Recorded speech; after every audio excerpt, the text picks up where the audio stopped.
Welcome to lecture 14.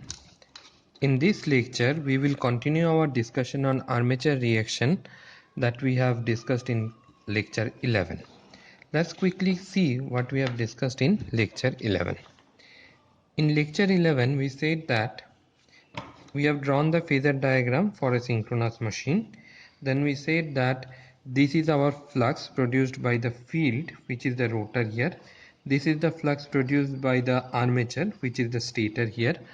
And then we said that this is the resultant flux that is there in the air gap, and we call this as phi r.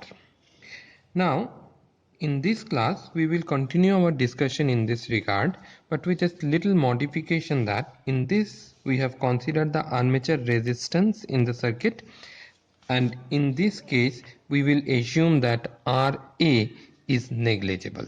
That is, we will make an assumption that the resistance of the machine is very small and it can be neglected. Now, to give you an insight, the resistance of the machine is approximately 1/100th of the reactance of the machine. This is just an assumption or a thumb rule or an idea, but for a large machine the resistance is much smaller than the reactance. So for all performance calculation other than efficiency, we will neglect the resistance. So from now onward, unless and until it is explicitly mentioned that the resistance is present in the machine, we will neglect the resistance in the machine. So if we neglect the resistance, the equation now becomes E, that is induced EMF, equal to terminal voltage plus Ia into Xs. In our previous class or previous lecture, there is another term IaRa which we have neglected here. Now let's look at the phasor diagram. If you look at the phasor diagram now, you will see that this is my V, this is Ia axis. How we have drawn Ia axis? We have drawn Ia axis to be perpendicular to I. First we have drawn I, then from I we have drawn a line perpendicular to this. So from this point to this point is Ia axis. This is the magnitude and it is perpendicular to I. Why we have drawn it like this? Because Ia axis lead Ia by 90 degree. That's why we have drawn it like this. So V plus Ia axis is equal to E. Then what we did? Then we have drawn a line perpendicular to E and leading E. So this is my phi f. This line represents my phi f. What is this phi f? This is the flux produced by the field. That is, in the synchronous machine we are talking about this flux, the flux produced by the rotor conductor or the field. Then this is the armature flux, that is the flux produced by the stator coil. That is this flux we are talking about, the flux produced by the stator conductor. So how we have drawn this? We have drawn this to be parallel to Ia. Why it is parallel to Ia? Because this flux is nothing but MMF by reluctance, and MMF is N into Ia by reluctance. Since these two are scalar quantities, the direction of this flux, that is armature reaction flux, and direction of Ia will be same. So phi AR will be parallel to Ia. So this is Ia, we have drawn phi AR in this direction. Now this phi F plus phi AR gives me phi R, the resultant flux in the air gap. Now let's look at a condition that say this machine was at no load, that is there is no current in the machine, that is the armature is not connected to any resistance or any load, so the machine was not drawing any current. In this case, what will be the armature reaction? This phi AR will be 0. Let's draw a phasor diagram corresponding to that situation. In that case, if this is my EF, let's draw EF and phi R only. Let's say that this is my EF, okay, and this is my phi r, sorry, this is my phi f field flux, and there is no current in the machine. If there is no current in the machine, there will be no armature reaction. Since there will not be any armature reaction, the flux in the machine that is crossing the air gap will be phi r. Now, when there is a current in the machine, the flux has reduced from phi f to phi r. In this case, there is a demagnetizing component, so it is reduced. It is not necessary. It is always not necessary that it will reduce. It can increase also. In this case, due to the current in the armature, the flux in the air gap has reduced. Since the flux in the air gap has reduced, the induced EMF due to this flux will be less. That is, if there is no current in the machine, the induced EMF will be this much.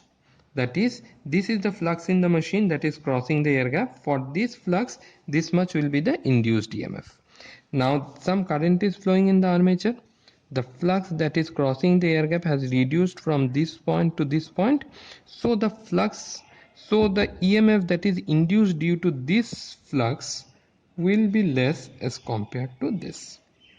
I am saying it less in this particular condition of demagnetizing armature reaction. So let's look at what happens now. So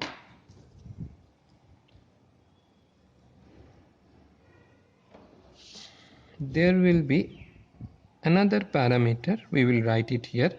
This is ER. What is ER? ER is the induced EMF due to this phi r. What is the phi r? Phi r is the net flux that is crossing the air gap. That is, we have a machine, we have a rotor, we have a stator. In case of synchronous machine that we are discussing, this is my field and this is my armature. So there are some conductors in this rotor. Say there is a cross, there is a dot. So magnetic lines of force are passing from the rotor via air gap to the stator. This is my air gap. Okay. Now, if there is no current in the stator, then this flux is this phi f. Now, assume that in the stator also there is a current. In the stator, let's say that I have another coil here which is a cross. Say this is a cross, this is a dot. So there is another flux now that is flowing like this. This flux is produced by these current carrying conductors. So the net flux that is crossing the air gap from the rotor to the stator is the sum of these two. That is what I am showing here. This is the flux produced by the rotor. This is the flux that is produced by the stator, and this is the resultant. So under the influence of this stator current, the net flux here has changed from phi f to phi r. So the induced EMF from no load condition will change to this condition. This is called, we will write this as ER. So what has happened? The induced EMF in this case has reduced in magnitude. So how we can show it in the equivalent circuit? What is the equivalent circuit of our synchronous machine? We have taken it as a voltage source, and then from now onward we will not consider resistance. So there is a reactive drop here, and then we have a terminal voltage. This is the equivalent circuit of a synchronous machine. This is my EF, this is my VT. Now today I am saying that this EF becomes a function of this current. That is, what will be the terminal voltage that will be induced depends on the armature current, because of armature current the flux in the air gap changes. So how we can show that? We can show it like this. We will write this as EF. We will not write this voltage as ER, because if we make this a variable voltage, our analysis will be difficult. So what we do, we write this voltage as EF, and then we add a reactance here XAR, and then we write this voltage to be ER. Now after that we add another inductance, we call it as XL, and now we write this as VT. So let's look at what is this. When there is no current in the circuit, the drop in this reactance and this reactance will be 0. Now when there is a current in the circuit, there will be two reasons for voltage drop. One reason for voltage drop will be, there will be two reasons for voltage drop. One reason for voltage drop will be the flux in the air gap has reduced, and another will be the reactive drop in the circuit. That is, there is a reactance in the circuit. In that reactance, as the current increases, there will be a drop, so this voltage will be less than this. This is one reason. Another reason is that the air gap, flux in the air gap has reduced from this point to this point. So there are two reasons for voltage drop. One is the change in flux in the machine, another is the drop in the reactance. So for ease of calculation, we show both these drops as a drop in a inductance. So this inductance that is shown here represents the drop in the voltage due to change in the flux, and hence we write it as XAR.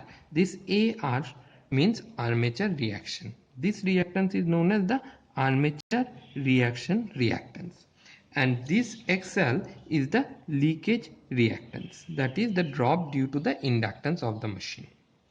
Now for simplicity, what we will do, we will combine these two, and in most of the cases we will draw the equivalent circuit like this.